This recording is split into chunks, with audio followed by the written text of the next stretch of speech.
കുറച്ചധികം ജോലി ഉണ്ടായിരുന്നു. അതുകൊണ്ട് മുടിയും കെട്ടി ബ്രേക്ക്ഫാസ്റ്റും കൂടി കഴിച്ചിട്ടാണ് പണി തുടങ്ങിയത്. ഞാൻ കുറച്ച് ദിവസം മുമ്പ് ഒരു വീഡിയോ ഇട്ടിട്ടുണ്ടായിരുന്നു ടേബിൾ വൃത്തിയാക്കുന്നത്. അതിൽ എൻ്റെ 6ാം ക്ലാസ്സിലെ കഥയായിരുന്നു ഞാൻ പറഞ്ഞത്. ബാക്കി ഞാൻ പറയാൻ വേണ്ടി വിട്ടുപോയി, അതായത് മറന്നുപോയി എന്ന് തന്നെ വേണമെങ്കിൽ പറയാം. ഈ ഒരു കമന്റ് കണ്ടപ്പോഴാണ് ഞാൻ ഈ വീഡിയോനെ കുറിച്ച് ഓർത്തത്. എന്തായാലും നമുക്ക് നിർത്തി അവിടെ നിന്ന് സ്റ്റാർട്ട് ചെയ്യാം. പിറ്റേ ദിവസം ബുക്ക് നോക്കുന്നു പറഞ്ഞതായതുകൊണ്ട് തന്നെ മിസ് ബുക്ക് നോക്കി. എന്തോ ഭാഗ്യം കൊണ്ട് മിസ് ഹാൻഡ് റൈറ്റിംഗ് ഒന്നും ശ്രദ്ധിക്കാത്തതുകൊണ്ട് സൈൻ ഒക്കെ ചെയ്തു. ആ ബുക്ക് ഒന്ന് നോക്കി കഴിയുന്നവരെ ഞാൻ ടെൻഷൻ അടിച്ചിരുന്നു. പക്ഷെ അതൊക്കെ വെറുതെ ആയിപ്പോയി. പിന്നെ മിസ് ഹാൻഡ് റൈറ്റിംഗ് ഒന്നും ശ്രദ്ധിക്കുന്നില്ല എന്ന് കണ്ടപ്പോൾ അത് പിന്നെ ശീലായി. ഞാൻ അവനക്ക് എഴുതി കൊടുക്കുന്നു, അവൻ എനിക്ക് ബുക്ക് കൊണ്ടുത്തരുന്നു. അശ്വിന് മാത്രമായിരുന്നില്ല ഞാൻ എഴുതി കൊടുത്തിരുന്നത്, കൂടെ ഉണ്ടായിരുന്ന 2 ബോയ്സിനും കൂടി ഞാൻ എഴുതി കൊടുത്തിട്ടുണ്ടായിരുന്നു.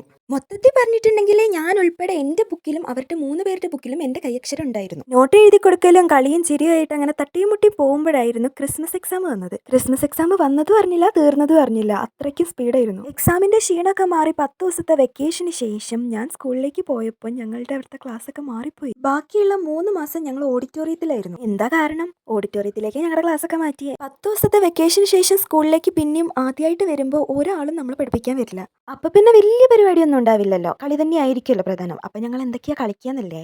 ഐസ് ആൻഡ് വാട്ടർ കളിക്കും, തൊട്ടേപ്പിടുത്തം കളിക്കും, സാറ്റ് കളിക്കും. സാറ്റ് എന്ന് പറഞ്ഞാൽ ഹൈഡ് ആൻഡ് സീക്ക് എന്നൊക്കെ പറയും, ബിസ്ക്കറ്റ് അല്ല കേട്ടോ. ഫസ്റ്റ് ഒക്കെ ഞങ്ങളിത് കളിക്കാന്ന് പറയുമ്പോൾ ഭയങ്കര ഹാപ്പി ആയിട്ടായിരിക്കും കളിക്കുക.